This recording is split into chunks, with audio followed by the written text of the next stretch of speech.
Are you a cynical fucker who thinks that romance is abhorrent? You're in the right place, because today I am going to run through 5 books that feature romance but won't make you want to vomit in your own mouth. So first up, I'm going to go for The Beekeeper of Aleppo. This book follows a man and his wife who are fleeing Syria and trying to make it to the UK as Aleppo is bombed. And so it's not really romance, but it does feature love, the love of a husband and for his wife, and a wife for her husband, as they flee this horrific situation in Syria and have to fight the whole way to the UK to survive. And this book just shows the strength of love, really. The fact that these two people continue to fight for freedom for each other. They're not really fighting for themselves at all. They are fighting for each other and the love that they have for each other. And that is what makes this book so special. And so my first recommendation for you is The Beekeeper of Aleppo. We'll take it down a little emotional notch here, and the next book I'm going to recommend to you is All the Lonely People by Mike Gayle. Now, this book follows an old man who's pretty grumpy, and we look back at his life as he moved over to London in the Windrush era from the Caribbean, how he met his wife and their life together, and how they survived as a mixed race couple in a very hostile London at the time, racially hostile London. And I loved this book. The dual timeline worked really well. I absolutely loved the main protagonist, and yeah, it was a beautiful story about love and loss and grief, and how you can find love in unexpected places when you least expect it. So it is, it's not really a romance book, it is a book about love.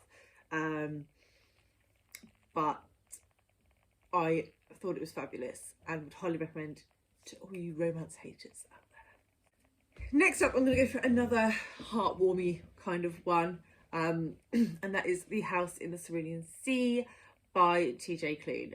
So if you haven't heard about this book, where have you been? This is an adult fantasy, but I would say it's light fantasy. Yes, there are magical children in this, and we follow Linus as he moves to this magical sort of foster home, I suppose, to evaluate whether it's being run correctly. And without spoiling anything, that Linus discovers, I suppose, a love for himself and a love for others that he wasn't experiencing in his life as an auditor, I suppose he was. And this book just gives you all the warm, found family feels, and I would highly recommend. Next up, I'm going to go for Where the Crawdads Sing by Delia Owens. And the reason I put this on the list is because this book, though there are some romantic elements in it, the reason I've put it on this list is because it highlights a love of self.